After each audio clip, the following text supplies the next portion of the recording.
하나님의 말씀을 교독하겠습니다. 사도행전 26장 19절부터 29절까지 교독하겠습니다. 26장 19절부터 29절까지 교독합니다. 아그리빠 왕이여, 그러므로 하늘에서 보이신 것을 내가 거스르지 아니하고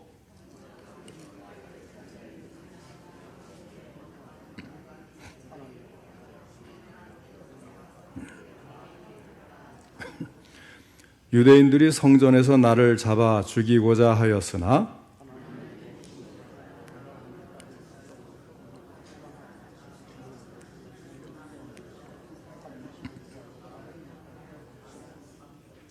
곧 그리스도가 고난을 받으실 것과 죽은 자 가운데서 먼저 다시 살아나사 이스라엘과 이방인들에게 빛을 전하시리라 함이니이다 하니라.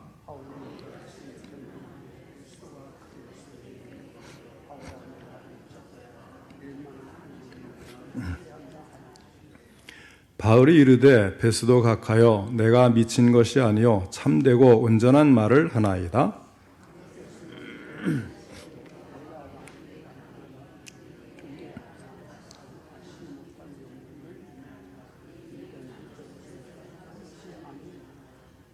아그리빠 왕이여, 선지자를 믿으시나이까? 믿으시는 줄 아나이다.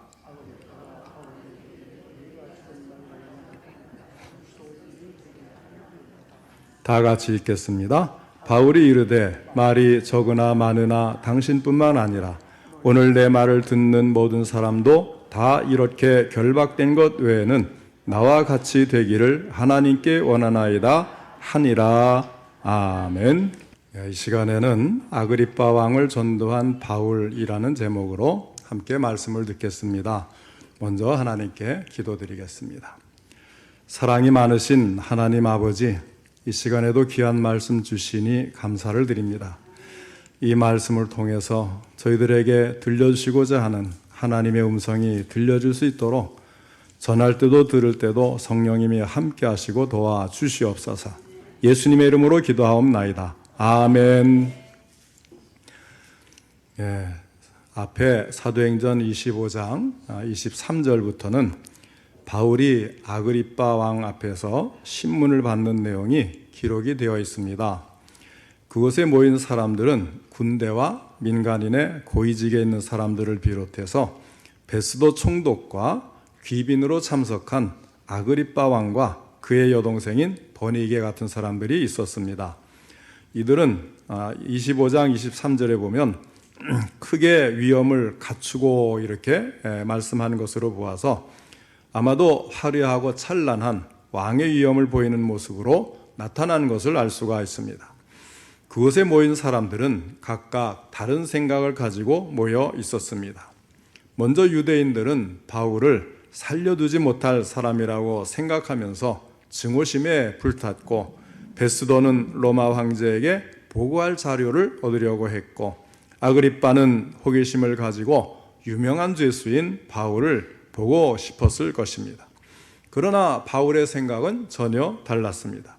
이 기회를 이용해서 복음을 전하고 하나님의 영광을 나타내기를 원하였습니다. 총독이라고 해도 왕이라고 해도 복음 없이는 살 수 없기 때문에 이 복음을 전해야 되겠다, 이 마음을 굳게 먹고 임하고 있는 것입니다. 다른 사람들이나 아니면 우리 자신들이라면 이런 경우에 어떻게 했을까요? 2년 동안이나 무고하게 붙들어 놓고 너무 심하지 않았느냐고 따졌을지도 모르겠습니다. 어쩌면 죄수라고 하는 것을 뒤집어 씌워서 이렇게 참 무거운 자리에 놓아서 주눅 들고 힘이 들고 그리고 용기도 다 잃어버리고 아마도 아무 말도 못하고 있었을지도 모르겠습니다. 그러나 사도 바울은 원망하기보다도 주눅 들기보다도 이 기회조차도 복음을 전하는데 활용하려고 한 것입니다. 그리고 나서 바울은 변명과 간증을 하게 되는데 그것이 26장 1절부터 말씀되고 있습니다. 먼저 바울의 간증 내용을 살펴보면 첫째로 바울은 스스로 자기 자신이 젊었을 때에 바리새적 유산의 열심이었다고 말을 합니다. 바울이 얼마나 유대인들의 관습과 율법에 열심이었었는가를 부각시키고 있는 것입니다. 둘째는 그 열심을 가지고 교회를 박해하는 데도 열심을 냈다는 것입니다. 그 다음에 셋째는 다메섹 도상에서 다메섹으로 가던 길 도중에 환상이 있었음을 증거를 합니다. 이것은 사도행전 26장 12절로 18절의 말씀입니다. 바울은 예수 믿는 사람들을 핍박하기 위해서 대제사장의 권세와 위임을 받고 외국에 있는 다메섹까지도 가려고 했던 것입니다. 그때의 정오가 되었는데 하늘로부터 해보다 더 밝은 빛이 바울과 바울의 일행을 비추었습니다. 모든 사람이 다 땅에 엎드렸습니다. 그때 히브리 말로 사울아 사울아 내가 어찌하여 나를 박해하느냐 하시는 예수님의 음성을 바울이 듣게 된 것입니다. 주께서 사울아 사울아 하고 부르시면서 하신 말씀에서 몇 가지를 생각해 볼 수가 있습니다. 첫 번째는 사람은 누구나 자신을 꿰뚫어 보고 계시는 하나님 앞에 서 있다고 하는 사실입니다. 두 번째로 예수 그리스도에 대해서 바울이 잘못 생각하고 있다는 것을 분명히 가르쳐주는 말씀입니다. 세 번째는 주께서 바울에게 새로운 사명을 주시는 말씀입니다. 예수님은 사울아 사울아 이렇게 부르시고 계속해서 말씀하시기를 일어나 너의 발로 서라 하셨습니다. 왜 너의 발로 서라고 하셨습니까? 그 이유는 내가 나를 본 일과 장차 내가 내게 나타날 일에 너로 종과 증인을 삼으려 하는 것이었습니다. 엎드러진 것이 사도 바울의 회개의 자세라고 한다면 일어나 너의 발로 서라는 명령은 사명을 받는 자세를 보여줍니다. 하나님은 바울에게 새로운 사명을 맡기셨습니다. 이제까지는 예수를 박해하는 일만 일삼아 왔는데 이제부터는 예수를 박해하는 일을 버리고 오히려 그 예수를 전하는 십자가와 부활의 증인이 되라는 사명을 주셨습니다. 그래서 바울은 이스라엘과 이방인들에게 가서 그들의 눈을 뜨게 하여 어둠에서 빛으로 사탄의 권세에서 하나님께로 돌아오게 하고 그들로 하여금 예수를 믿어 죄에서 용서받고 성도들이 받는 하늘나라의 축복을 받게 하려는 새로운 사명을 부여받은 것입니다. 26장 17절 말씀입니다. 이스라엘과 이방인들에게서 내가 너를 구원하여 그들에게 보내어 하였습니다. 구원한 후에는 어떻게 하는가 하면 이 복음을 전하도록 보내신다는 것입니다. 하나님은 우리에게 새로운 사명을 주시고자 하여서 우리를 구원으로 부르신 것입니다. 이전에 예수 믿기 전에는 내 자신을 위해 살았지만 이제부터는 예수를 위해서 살고 구원받지 못해 지옥불에 멸망당할 불쌍한 영혼들을 위해 살라고 우리를 부르신 것입니다. 그러므로 사도 바울은 항상 먼저 믿은 자로서 빚진 자의 심정을 가지고 살았습니다. 그 때문에 헬라인이나 야만인이나 지혜 있는 자나 어리석은 자에게 다 내가 빚진 자라 이렇게 외친 것입니다. 바울은 자기가 구원을 받은 이유는 아직도 믿지 않고 멸망으로 가는 그 영혼을 구원하는 데 쓰임받기 위해서 자기 자신도 구원받았다. 그러니 내가 그런 사람들에게 빚을 진 게 아니고 무엇이냐 이런 마음을 가진 거예요. 바로 이 사상을 계승한 것이 사도성입니다. 우리가 구원으로 부름받았을 때는 또한 복음 증거를 위해서 보냄을 받았다는 사상입니다. 이것이 교회의 사명이요 구원받은 성도들이 해야 할 일입니다. 그러나 현실은 어떻습니까? 교회도 성도들도 모두 반쪽 교회, 반쪽 신자로 머무는 것은 아니겠습니까? 구원으로 부름받은 줄은 아는데 복음 전파를 위해서 보냄받은 사실은 까맣게 잊어버리고 사는 것입니다. 오늘 우리는 이 사명을 각성해야 합니다. 그것이 부흥이라고 하는 것입니다. 우리 교회가 부흥하고 우리 성도님들이 부흥하는 것은 바로 이 사명을 다시금 부여잡는 일에서 시작이 되는 것입니다. 다메섹 도상에서 부활하신 예수님을 만나 사명을 받은 그날 이후 하나님의 사역에 자신을 몽땅 쏟아부을 정도로 불타는 사명의식에 붙잡혀 살던 바울은 세상을 떠날 때가 가까움을 느끼면서 사랑하는 믿음의 아들이요 믿음의 후배인 디모데에게 이렇게 고백을 하였습니다. 나는 선한 싸움을 싸우고 나의 달려갈 길을 마치고 믿음을 지켰으니 이제 후로는 나를 위하여 의의 면류관이 예비되었으므로 주 곧 의로우신 재판장이 그날에 내게 주실 것이며 내게만 아니라 주의 나타나심을 사모하는 모든 자에게 도니라, 이렇게 말하는 것입니다. 우리 모두 바울처럼 담대히 복음을 전하는 사명을 다하고 승리의 계가를 부르며 후회 없는 삶을 사는 성도들이 될 수 있기를 바랍니다. 이제 사도 바울이 변명하고 전도한 내용을 살펴보겠습니다. 지금 읽은 본문의 말씀은 사도 바울이 가이사랴에서 총독 베스도의 재판을 받다가 마침 그곳을 찾아온 아그리빠 왕의 호기심에 그 앞에서 재판받을 기회를 얻게 되었을 때에 전도한 내용의 말씀입니다. 바울은 이 법정에서 자기를 변명할 기회를 얻었지만 로마 총독이나 유대왕 앞에서 생사 문제를 놓고 자신의 석방을 애걸하는 일은 결코 하지 않았습니다. 오히려 예수 그리스도가 십자가에서 죽으신 것과 3일 만에 부활하시고 자신을 이방인의 선교사로 불러 세우셨다고 간증을 하였습니다. 이 말을 들은 베스도 총독은 24절에서 바울아, 내가 미쳤도다. 내 많은 학문이 너를 미치게 한다, 비난을 한 것입니다. 그때 바울은 또렷한 음성으로 이렇게 말을 합니다. 베스도 각하여, 내가 미친 것이 아니요 참되고 온전한 말을 하거니와 이 일은 한편 구석에서 된 일이 아니기에 왕께서 모르실 리가 없습니다. 아그리빠 왕이여, 왕은 선지자를 받으시는 줄로 알고 있습니다. 이렇게 두 사람 앞에서 전도하는 말을 한 것입니다. 이때 아그리빠 왕은 바울에게 말하기를 내가 적은 말로 나를 권하여 그리스도인이 되게 하는도다, 이렇게 말을 하니까 바울은 또 말을 합니다. 말이 적으나 많으나 당신뿐만 아니라 오늘 내 말을 듣는 모든 사람도 다 이렇게 결박된 것 외에는 나와 같이 되기를 하나님께 원하나이다 하였습니다. 그는 조금도 부끄러운 것이 없었습니다. 그 자리에 모인 모든 사람들이 다 자기와 같이 되기를 원한다고 하였습니다. 우리가 다른 것은 몰라도 자기가 믿는 예수님만은 이런 긍지를 가지고 믿고 이런 긍지를 가지고 살아야 하겠습니다. 성령께서 역사하셔서 사도 바울이 예수 안에서 가졌던 당당한 긍지와 자신감이 우리 성도님들께도 살아날 수 있기를 축원합니다. 그러면 바울처럼 당당한 긍지와 자신감을 가지려면 어떻게 해야 하겠습니까? 먼저 양심의 긍지를 가져야 합니다. 바울은 비록 죄수의 몸이었지만 양심의 부끄러움이 없었어요. 양심의 산 표본으로 그들 앞에 서 있는 것입니다. 그리고 나와 같이 되기를 원하노라고 자신 있게 고백을 합니다. 사도 바울은 비록 결박된 몸이었지만 양심은 자유할 수가 있었습니다. 그렇기에 이렇게 결박된 것 외에는 나와 같이 되기를 하나님께 원한다, 이렇게 자신 있게 말할 수 있었던 것, 그의 양심에 부끄러움 없는 긍지를 가졌기 때문이었습니다. 그 다음으로 바울은 행복한 삶의 긍지가 있었습니다. 바울은 그리스도 안에 사는 것을 최고의 행복으로 알았습니다.